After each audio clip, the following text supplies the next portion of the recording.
500 million dalam waktu cuma sebulan. Dari situ aja, belum dari yang lain-lain.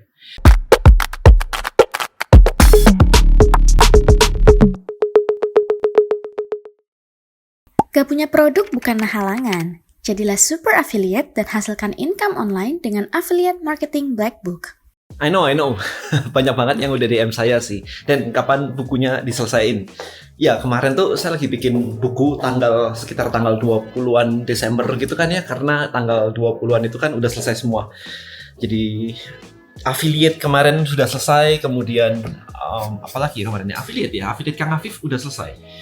Lumayan kan ya, dalam waktu seminggu dapat komisi hampir 100 juta sebagai super affiliate. Nah, kemudian itu sudah cool down semuanya, sekitar tanggal 20-an, tanggal 22 Desember gitu, sudah mulai rada cool off gitu. Nah, niatnya sih bikin buku, ya kan? Saya udah posting 2 video tentang kemarin tuh outline ya, tentang outline, kemudian ngerapiin outline-nya, itu semua udah saya bikin sih. Nah, berjalan waktu sedikit, saya lagi mikir, ini bikin buku kayak begini, masih rencana launching mungkin masih bulan Februari, masih cukup lama. Kenapa nggak liburan ini saya bikin aja sebuah online course? So itu ide awalnya kayak gitu. Jadi akhirnya saya terpending kena online course itu. Saya terpending dengan harus bikin online course dulu. Akhirnya bukunya saya harus hold dulu. Itu yang terjadi. Dan cukup menarik ternyata ketika Anda lihat sendiri di Instagram saya yang ini nih. Anda lihat sendiri yang ini nih. Guys, 450 juta dalam waktu cuma 3 minggu aja. So, apa yang saya lakukan?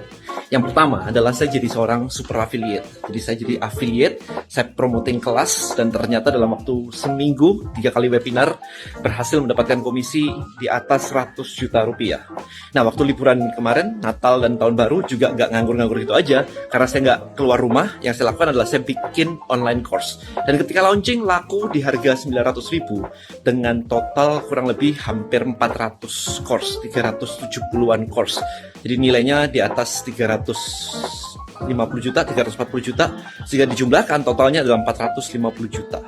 Dalam waktu cuman 3 mingguan, bikin online course, promoin affiliate, total itu bisa menghasilkan 450-an juta. Dan hari ini lebih semingguan, kurang lebih 500 juta lebih sih. Can you imagine? 500 million dalam waktu cuma sebulan. Dari situ aja, belum dari yang lain-lain. Itu yang bikin saya distracted sedikit. Tapi distracted saya tetap produktif ya, menghasilkan sesuatu. Bukan distracted yang habis itu nggak ngapa-ngapain, nggak ada hasilnya. Jadi lumayan. Nah, hari ini saya barusan mau nulis lagi. Tadi malam saya barusan mau nulis lagi buku saya, ngelanjutin buku saya. Ceritanya kayak gitu. Nah, ini ada sebuah topik bab awal yang cukup menarik sebenarnya. Jadi ada topik yang cukup menarik yang saya bawa di sini, di buku saya ini. Di awal-awal ya. Jadi di awal-awal banget kita ngomongin tentang background edukasi. Buat saya ini ada satu bab tentang sekolah itu nggak penting. Kenapa nggak penting? Oke, ini saya jelasin di sini. Intinya simple.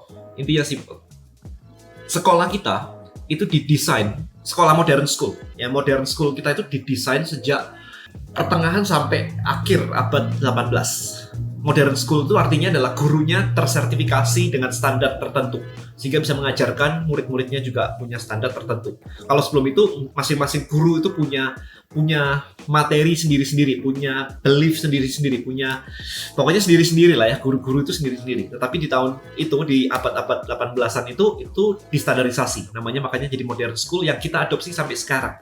Berarti can you imagine bahwa sekolah kita itu sistemnya itu sudah 1 abad lebih. Oke, sampai sini dulu. Nah, kemudian desain sekolah waktu itu tentunya didesain untuk mensupport kondisi ekonomi zaman itu. Akhir 18, awal 19, abad 19. Di mana itu adalah kira-kira era industrial. Bikin pabrik gitu ya, butuh karyawan banyak. Sehingga ekonomi dari sebuah negara atau bangsa itu ditunjang oleh eranya.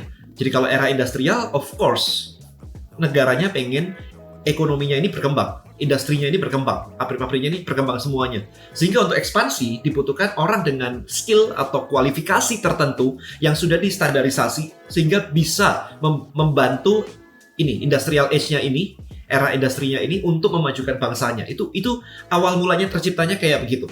Hari ini kita nggak di era itu lagi. Nggak ada anak-anak muda sekarang kayak lulus kuliah, aku mau bikin pabrik. Itu jarang banget. Lebih banyak hari ini, ya udah mulai kuliah pun, mulai SMA pun udah mulai konten. Jadi content creator, makanya disebut new creator economy. Anda bisa melihat kayak creator-creator sekarang bisa bikin bisnis lebih gampang, lebih mudah, lebih cepat, lebih murah. Anda lihat MrBeast dengan MrBeast burgernya langsung gede banget. Ya, kemudian ada Kylie Jenner dengan Kylie Cosmetic, Rihanna dengan Fenty Beauty-nya, bahkan itu mengalahkan Revlon. Revlon sampai bilang dia bangkrut karena kalah bersaing dengan Fenty Beauty, Kylie Cosmetic. Itu ada di artikel. So, artinya adalah eranya sudah berubah. Nah, problemnya adalah kita sekarang mau bersaing di era yang baru, tetapi edukasi kita didesain, ini in general ya, ini dalam generalisasi, edukasi kita didesain 100 tahun yang lalu, atau lebih dari hampir 2 abad yang lalu, tahun 1800, sekarang udah 2024, ya kan? Jadi, ini ketinggalan banget.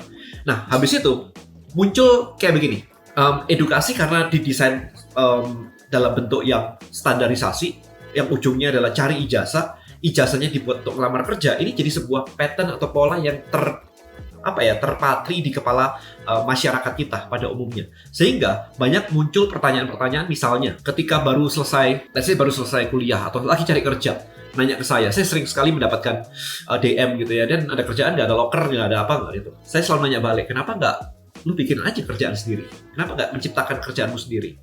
Selalu jawabannya apa? Saya nggak punya modal, atau saya lagi bingung nih mau bisnis apa. Selalu itu, nggak punya modal dan bisnis apa. Nah, jawaban ini adalah jawaban dari era industrial. Karena untuk memulai sebuah bisnis di era industrial, itu membutuhkan modal yang besar, karena butuh pabrik, butuh inventory, butuh stok, dan lain-lain. Kebayang ya sekarang ya, banyak orang mencari kerja karena memang edukasinya didesain untuk Anda mencari kerja. Kenapa nggak Anda mikirnya kayak era sekarang di mana memulai sebuah kerjaan atau income itu nggak harus kerja yang kayak dulu. Tetapi Anda bisa jadi content creator, Anda bisa jualan informasi, Anda bisa jualan produk digital, macam-macam. Creativity, karya, nulis bisa. Sekarang kalau Anda jadi penulis, misalkan nulis, ngetik, dan sebagainya, modalnya apa gitu? Di handphone juga bisa. Kalau ngetik ya pasti bisa, Anda kuliah juga ngetik, kan nggak ada masalah, tinggal di-publish dan sebagainya. Modalnya bukan yang sebesar itu.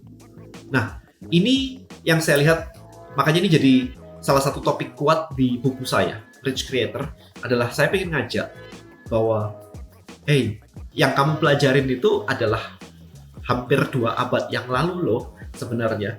Hampir 2 abad yang lalu dan kamu terapkan di era yang sekarang. Ini ada gap yang super jauh.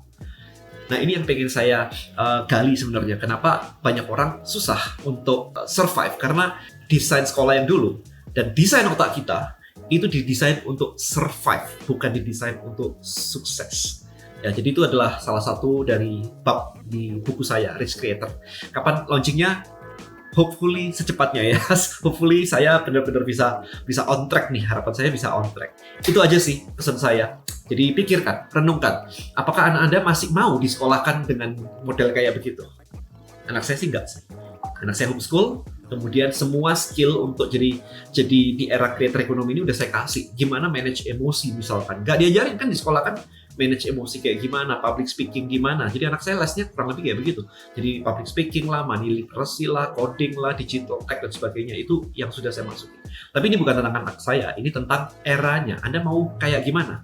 Ketinggalan kayak zaman dulu dan berusaha. Begitu ketinggalan, ketemu hal baru. Simple alasannya, kalau nggak bisa. Gue gaptek. Bayi baru lahir itu pasti gaptek. Udah selesai, tapi dia nggak pakai label-label. Hanya karena edukasi yang mungkin kayak tadi itu tertinggal seperti itu sehingga ketemu hal baru, excuse-nya gaptek. Jadi Anda lihat sekarang kan dari sini kan ya, semua excuse. Gaptek lah, nggak punya modal lah, mau bisnis apa, bingung dan sebagainya. Karena memang nggak dikasih tahu caranya. Kita didesain dengan model yang kuno. Kita nggak dikasih tahu bisnis yang baru tuh modelnya caranya nyarinya kayak begini.